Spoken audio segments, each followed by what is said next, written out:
Oyez, oyez, dévoreurs et dévoreuses de mythes et légendes. Ici Charles-Antoine Desgranges et je vous invite à investiguer avec moi les mystères les plus étranges de notre planète. Mythes ou mystères, un balado à écouter en exclusivité sur Radio-Canada Audio. Nous sommes le jeudi 22 janvier, voici à la une.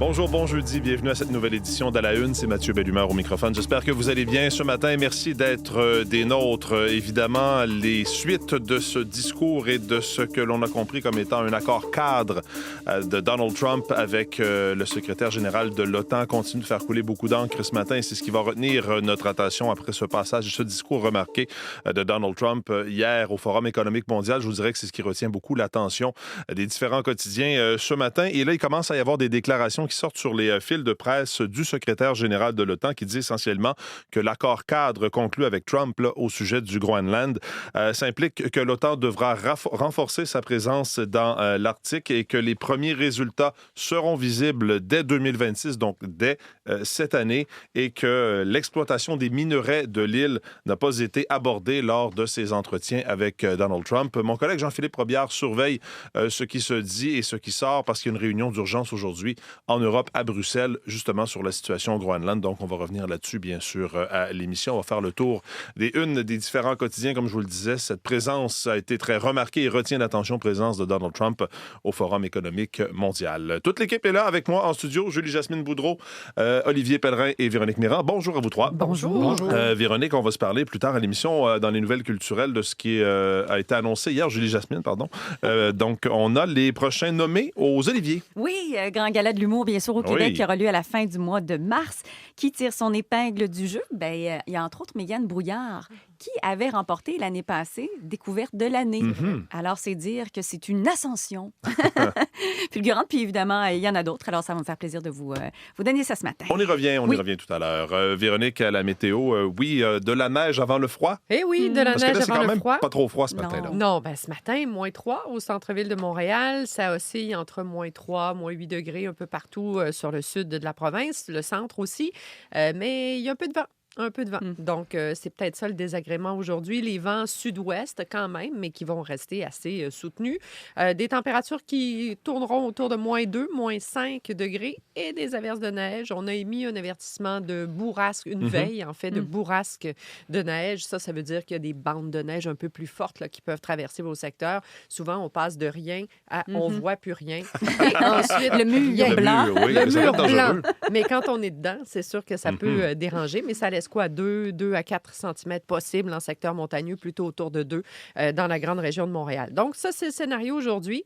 La nuit prochaine, les vents vont rester de la partie, diminuer un peu. Les températures oscilleront entre -11 et -14, disons-le comme ça. Il restera peut-être des flocons résiduels demain quelque part, un peu d'instabilité, mais sinon, ça deviendra un mélange soleil-nuage. Les vents de l'ouest seront encore vifs. -9, -11, température minimale, et c'est là qu'on plongera dans la nuit de vendredi à samedi, le mercure qui chutera sous la barre des -20. Des records de froid possibles à surveiller là, au cours de la fin de semaine. C'est pas impossible qu'on établisse de nouvelles marques, autant en ce qui a trait aux températures maximales samedi qu'aux températures minimales dans la nuit de samedi à dimanche. Alors, du froid, oui. Et en fin de week-end, on surveillera la neige parce qu'il y a un gros système qui affectera le sud, une partie de l'est des États-Unis avec de la neige, du verglas, du froid de ce côté-là. Et tout ça remonte tranquillement. Alors, à voir le débordement. Pour l'instant, peut-être une dizaine de centimètres de neige de dimanche à lundi, mais ça peut vraiment bouger. Là, ça reste à surveiller pour le moment. Du côté de l'Abitibi, on y va avec de la neige intermittente aujourd'hui. Le mercure chute, il fera -15 en fin de journée. Tout l'est du Québec qui est sous les nuages et la petite neige. Les températures oscilleront entre -7 et -10. Le Saguenay, le Lac-Saint-Jean, le Bas-Saint-Laurent, la Gaspésie, la Côte-Nord. On a émis un avertissement de froid pour l'Abitibi et une veille de bourrasque du côté de la Côte-Nord. La Gaspésie, la Côte-Nord, c'est du 5 à 10 cm qu'on peut aller chercher aujourd'hui. Territoire ontarien, variable, froid et venteux sur la portion nord et centre. On a encore quelques averses de neige possibles pour les régions plus au sud. Cette possibilité de bourrasque s'étend au secteur d'Ottawa aussi. Température confortable, moins 4, moins 5 degrés, mais beaucoup de vent quand même. Dans l'ouest, les nuages seront présents à Vancouver. Il y a encore énormément de brouillard aujourd'hui. 5 degrés, c'est le maximum anticipé. Et là, on voit que le froid vraiment englobe les prairies canadiennes. Sud de la Saskatchewan et du Manitoba, les veilles d'Environnement Canada ne sont pas jaunes, mais oranges. On parle de froid. Je vous donne des températures ce matin. Moins 26 à Regina, refroidissement éolien, moins 39. Moins 27 à Winnipeg, refroidissement éolien, moins 40. Et on s'en va vers du moins 32 en fin d'après-midi, réel au thermomètre. Donc, grand froid dans les prairies. Ça commence à s'introduire aussi vers Edmonton, Calgary, mercure à la baisse en cours de journée, moins 17, moins 19 de ce côté. Ciel variable dans l'ensemble. Alors, oui, c'est l'hiver. Je pense qu'on note ça après ce bulletin. L'hiver depuis longtemps, il me semble. Ouais, C'est mi-novembre, à peu près, depuis cet le hiver-là? 11 novembre, Mathieu. Vous avez raison. Il me semblait aussi hein? que c'était l'hiver depuis longtemps. On est à bout. Merci. Merci beaucoup, Véronique. Poulain qui a voulu passer dans l'enclave, ça a été anticipé par Zumwinkel. Rock, derrière sur Poulain. Poulain qui tire le but! Eh oui, la capitaine, encore une fois, qui s'est levée, qui a pris les choses en main, Olivier. Victoire de Montréal. Oui, et quel but marqué en prolongation. Il fallait voir l'image. Donc, Poulain qui arrive à la gauche de la gardienne, tente de couper au centre. On se dit, elle va continuer, elle va poursuivre sa route pour peut-être prendre un tir sur son côté droit ou sinon faire une passe. Elle y est allée du revers. Superbe tir. Et voilà, victoire pour Montréal. Une victoire de 2-1 contre le Frost du Minnesota. Le Frost qui trône parmi les équipes de la LPHF pour le nombre de buts marqués contre leurs adversaires. Hier, un petit but seulement contre Montréal. C'était au Minnesota, donc à la maison pour le Frost. Et puis, malheureusement pour elle, c'est une deuxième défaite contre Montréal cette année. Et Marie-Philippe Poulin, oui, a marqué le but de la victoire, mais c'est Abby Mooring qui a marqué donc le seul but en temps réglementaire pour la victoire de Montréal. C'était son premier de la saison. Elle s'est dit soulagée d'être allée chercher ce but-là à son 13e match cette saison. Plusieurs chances de marquer cette année, mais une difficulté peut-être à trouver la dernière brèche là, pour pouvoir marquer. Mais là, ça s'est fait hier. Et puis la victoire de Montréal avec ce gain d'hier talonne justement le Frost du Minnesota. Le Frost qui est 3e, Montréal 4e, 1 point derrière. Donc une course qui est assez serrée pour le sommet de la LPHF. Et puis, il faut rappeler aussi que le Frost du Minnesota, c'est l'équipe qui a remporté les 2 premiers titres, les 2 premières Coupes Walter dans la LPHF. Coupe Walter, c'est la Coupe Stanley pour la LPHF, donc ce trophée qui couronne les championnes. Et donc, c'est toute une équipe aguerrie, mature. Et puis, la victoire de Montréal a réussi à les dompter hier. Donc ça a été vraiment une belle performance. Et la prochaine rencontre de la victoire de Montréal, ce sera à la maison, donc à la Place Belle, contre la Charge d'Ottawa. Ce sera samedi. Donc, voilà, il y a de quoi construire, mais ça a été une belle rencontre, assez serrée. Le jeu défensif a été aussi très bon et ça a plu ça à Corey Chevry, qui est l'entraîneur-chef de l'équipe de Montréal. La délégation canadienne pour les prochains Jeux olympiques de Milan-Cortina prend forme et puis là, on commence à avoir une idée des objectifs de ce que pourrait récolter le Canada en termes de médailles, de ce que voudrait récolter le Canada. Il fallait déjà combler les chaises, dire qui allait aller aux Jeux olympiques. Là, on commence à avoir les visages. Donc, on peut commencer à faire des pronostics. D'ailleurs, le comité olympique canadien, il est allé d'un certain pronostic. Là, on dit entre 20 et 30 médailles probablement pour la délégation canadienne. Il y a des ambitions dans plusieurs sports, puis on s'en est parlé, ça, déjà. Au cours des dernières semaines, il y a eu des confirmations. On a parlé des équipes de patinage de vitesse en longue piste, en courte piste. Tout récemment, c'était l'équipe de ski acrobatique. D'ailleurs, aujourd'hui, il y aura confirmation des équipes de surf des neiges et de biathlon. Et hier, justement, il y avait dernière disponibilité avant le départ pour le camp d'entraînement et le camp préparatoire pour les Jeux olympiques de l'équipe de courte piste. Ça se déroulait à Montréal. On a beaucoup parlé de cette équipe, à quel point elle est dangereuse avec les 2 détenteurs, tant chez les hommes que chez les femmes, du globe de cristal. Ça, ce sont les champions de la saison sur le circuit mondial de courte piste. L'équipe aussi a terminé première. Et Marc Gagnon, lui, arrive avec de grandes ambitions pour cette équipe. Il a fait partie de très bonnes équipes. Celle qu'on a présentement serait redoutable. On écoute Marc Gagnon, qui est entraîneur-chef de l'équipe canadienne. Globalement, franchement, l'équipe va vraiment bien. Je pense qu'ils ont confiance en ce qu'ils font sur la glace, hors glace, en entraînement en général, en fait. Il y a un désir de s'entraîner. L'intensité en entraînement est toujours là. Tout le monde est concentré sur ce qu'ils ont à faire sans nécessairement penser tant que ça. Dans 3 semaines, on va être sur la glace. Je pense qu'ils comprennent que ça va être le temps amplement une fois qu'on va être rendu là-bas. Et c'est une belle famille qui travaille ensemble, des patineurs qui sont là depuis un moment, qui se connaissent très bien. Donc, ils seront à surveiller lors des prochains Jeux olympiques. Ça, c'est une des équipes qui sera surveillée au cours des prochains Jeux olympiques. Merci, Olivier. Un plaisir. Bonne journée. Au revoir.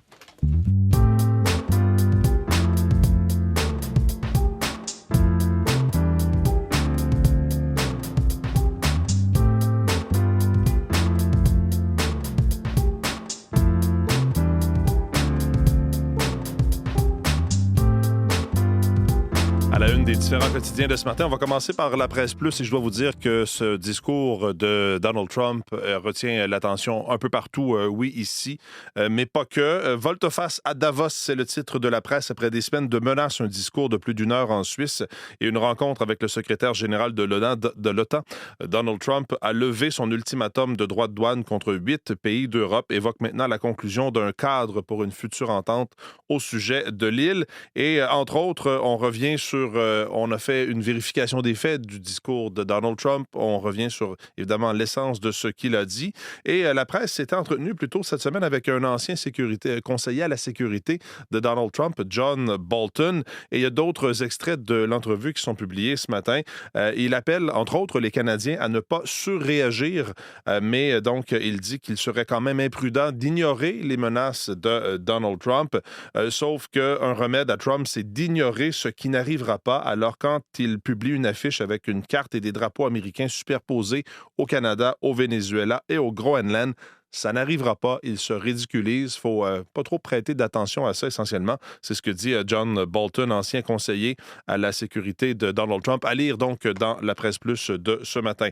Le Devoir revient aussi là-dessus, mais nous parle également des 75 millions de dollars aux médecins pour inscrire des patients à un guichet. On a beaucoup parlé de ces négociations qui ont été difficiles entre le gouvernement et les fédérations de médecins. Et l'entente avec les omnipraticiens, donc les médecins de famille, ne prévoit pas la prise en charge de 500 000 Québécois. Seulement leur inscription, c'est ce qu'on apprend dans l'article de Marie-Michel Sioui dans la presse de ce matin.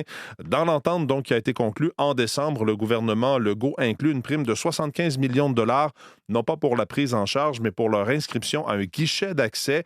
Dans les faits, les Québécois inscrits, les 500 000 Québécois inscrits ne recevront pas une lettre comme quoi ils font maintenant partie d'un groupe ou qu'ils ont un médecin de famille. Ils seront plutôt avisés de leur inscription collective dans un groupe de médecine familiale. Donc, pour obtenir un rendez-vous, ils devront quand même passer par le guichet d'accès à la première ligne, le GAP, et non pas par le secrétariat d'une clinique. Donc, à lire dans le Devoir de ce matin. Sinon, en une du Globe and Mail, on apprend qu'Ottawa envisage maintenant d'interdire les réseaux sociaux aux jeunes de moins de 14 ans. C'est un projet de loi à venir. C'est ce qu'a appris le Globe and Mail. La proposition qui fait suite, écrit le quotidien, à l'interdiction des réseaux sociaux pour les jeunes de moins de 16 ans, qui est entrée en vigueur en Australie. Cette mesure a incité d'autres pays, dont le Canada, à suivre cet exemple. Au Canada, actuellement, il y a une interdiction pour les réseaux sociaux des jeunes de 13 ans et moins, mais il y en a plusieurs, évidemment, qui contournent les règles. Alors, le gouvernement qui envisage aussi d'introduire une nouvelle protection pour protéger les jeunes de moins de 18 ans contre le marketing ciblé. Ce serait donc un autre projet de loi à venir. Vous pourrez lire ça dans le Globe and Mail de ce matin. Sur le site Internet de Radio-Canada, comment Garda World, une entreprise dont le siège social est à Montréal, est devenue partenaire majeur de Donald Trump. La firme de sécurité québécoise, apprend-on, a bénéficié d'importantes aides publiques et est pleinement impliquée dans les opérations américaines qui visent à détenir et expulser des centaines de milliers de migrants. C'est ce qu'a découvert Radio-Canada, article de mon collègue Romain Chué, qui a découvert que la firme canadienne fondée au Québec a signé dans les derniers mois plusieurs ententes avec l'État de la Floride, notamment, au point de devenir un rouage essentiel pour cette prison controversée pour migrants qu'on a appelée Alligator Alcatraz, située en plein cœur des Everglades. Vous avez les détails dans l'article de Romain de ce matin. En une du Journal de Montréal, on revient sur ce feu au pied du pont Jacques-Cartier, donc un ancien immeuble industriel qui a été détruit par les flammes. Ça a causé évidemment beaucoup de problèmes en termes de circulation hier. On apprend aussi, et c'est une enquête du Journal de Montréal, que le Canada est une véritable plaque tournante en termes de vol d'identité. En fait, il y a beaucoup de vols de données au Canada, au point où, selon certains experts, le Canada serait une plaque tournante du vol d'identité. On a beaucoup parlé de Desjardins parce qu'évidemment, il y avait toute une ampleur, mais il y a, semble-t-il, plusieurs petites entreprises qui se font aussi voler des données personnelles et confidentielles, à lire dans le Journal de Montréal. Puis je termine avec le Journal de Québec qui revient sur cette opération importante de la Sûreté du Québec, des présumés trafiquants liés à Al Boivin qui ont été accusés accusés. Une frappe donc policière majeure qui a permis d'arrêter 12 membres d'un réseau des Hells. Vous avez les détails dans le Journal de Québec, plutôt, dans ce cas-là, ce matin.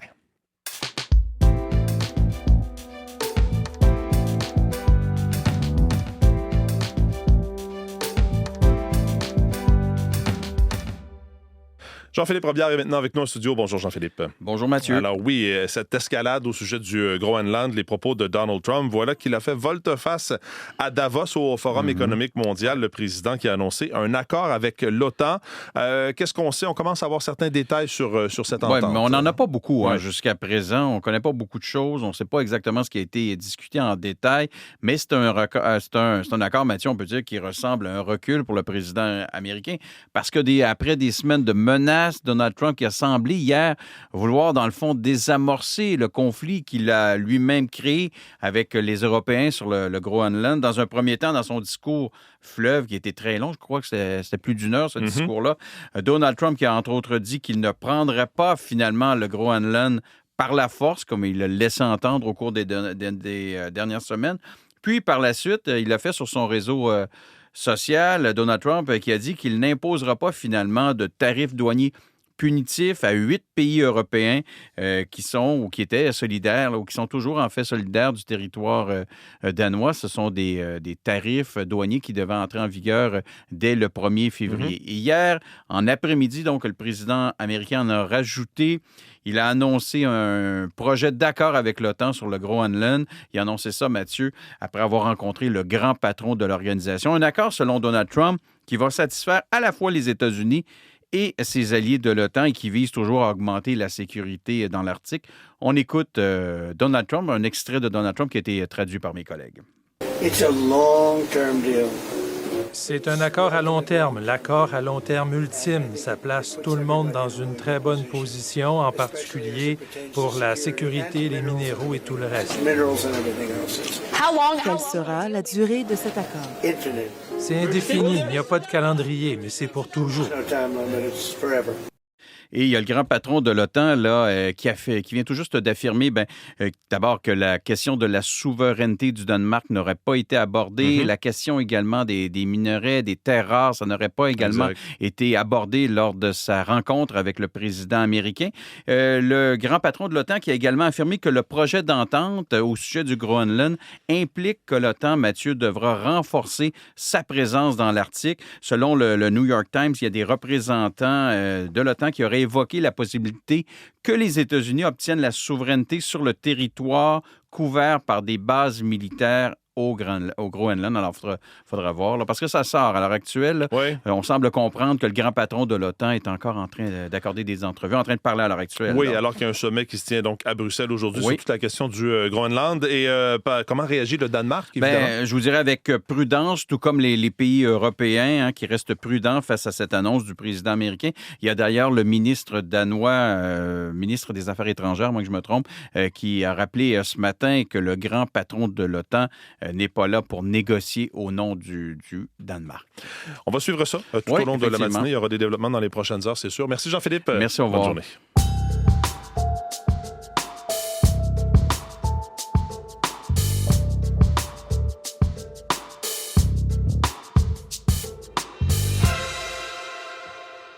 Miam, c'est toujours bon, une bonne chanson.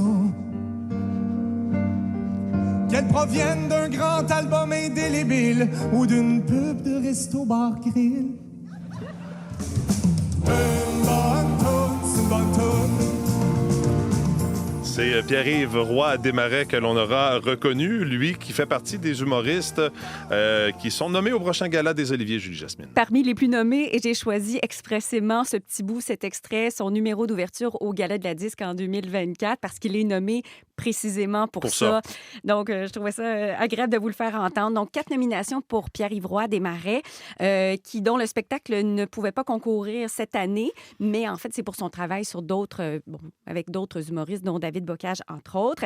Et parmi les plus nommés aussi, on retrouve Mégane Brouillard, cette humoriste dont je vous ai parlé tout à l'heure, donc 4 nominations. Elle est nommée pour spectacle, texte et aussi meilleur vendeur. Ça, c'est un signe de popularité, bien sûr, qui ne dément pas. Et tous les deux, que ce soit Pierre-Yves Roy Desmarais ou Mégane Brouillard, sont nommés dans la catégorie Olivier de l'année. Ça, c'est une catégorie, évidemment, de prestige parce que c'est le public qui vote. Et dans cette catégorie-là, il y a Dominique Paquet, Mariana Mazza, Marthe Laverdière, Rosalie Vaillancourt. Et vous savez, Mathieu, tout vient à point à qui c'est attendre. Ah oui? Oui, parce que David Bocage, diplômé de l'École nationale de l'humour en 2013, récolte cette année 5 nominations. Donc voilà, bravo pour lui. Et on aura les réponses de tout ça le 29 mars prochain sur ICI Télé. C'est animé par Corinne Côté pour une deuxième fois. C'est aujourd'hui l'annonce des finalistes pour les Oscars. On va surveiller si les 3 courts-métrages canadiens vont passer à la prochaine étape. Oui, c'est 8h30, donc notre heure de l'Est, qu'on saura où on s'en va avec ça. Je vous avais parlé de ce film, ce court-métrage d'animation, là, La jeune fille qui pleurait des perles, une production de l'ONF, donc on va regarder ça. Court-métrage aussi d'un compositeur de musique ontarien qui s'appelle Trevor Morris. C'est une fiction qui s'appelle Butterfly on a Wheel. Alors ça, c'est vraiment dans la catégorie des courts-métrages de fiction, mais aussi un court-métrage documentaire qui s'appelle Perfectly a Strangeness. C'est une réalisatrice qui est établie à Montréal, mais qui est née à Vancouver. Et elle raconte dans son film, c'est un film qui est silencieux, mais c'est 3 ânes dans un désert du Chili qui découvrent un observatoire astronomique. Alors, c'est un film d'une grande beauté. Et donc, ce matin, on en saura plus si justement ces films-là, ces courts-métrages québécois-canadiens vont passer à la prochaine étape. Restons dans les courts-métrages parce que c'est le début de Plein Écran. Ça, c'est un festival en ligne, un festival de courts-métrages. Exactement. Et justement, le film dont je vous parlais, là, Perfectly a Strangeness, c'est l'occasion rêvée de le voir en ligne aujourd'hui parce que ça se passe en ligne, on le disait. Ou encore, vous pouvez voir, par exemple, Mercenaires, qui est un court-métrage avec Marc-André Grondin qui a remporté un prix Iris au dernier gala Québec Cinéma. Et la formule est toute simple, c'est-à-dire que 4 courts-métrages par jour sont disponibles pour une durée de 24 heures sur le site de Plein Écran. Contrairement aux années précédentes, le festival a 10 ans, on faisait ça généralement sur Instagram ou sur Facebook. Et cette année, on a décidé de s'affranchir justement de ça parce que des fois, Meta censurait pour des raisons qui, évidemment, leur appartiennent, mais cela dit, ça limitait un peu le festival. Taylor Swift qui sera intronisée au panthéon des auteurs-compositeurs. Elle devient la 2e plus jeune à être intronisée de toute l'histoire. Oui, c'est ça, 36 ans. Qui était le premier, en tout cas le plus jeune, j'avais redire ça comme ça, Stevie Wonder, à 33 ans, en 1983. Et sur la liste, il y a aussi les gars de Kiss, Paul Stanley et Gene Simmons. Il y a Kenny Loggins de Footloose, le fameux succès Footloose, et Alanis Morissette.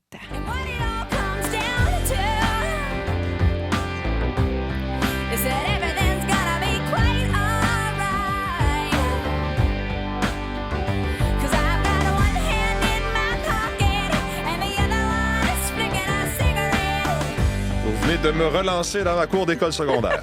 On est en 95, là, Mathieu, parce que l'album Jagged Little Pill a eu 30 ans cette année. Alors, un autre bel honneur, bien sûr, elle qui avait déjà été intronisée au Panthéon de la musique canadienne il y a à peu près 10 ans, je vous dirais. Alors, on va suivre ça le 11 juin à New York. Merci beaucoup, Julie-Jasmine. Je vous en prie. Bonne journée.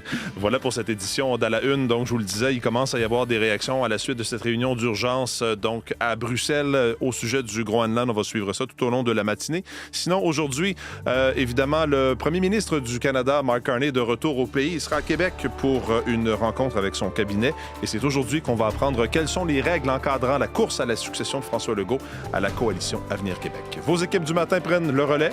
À demain.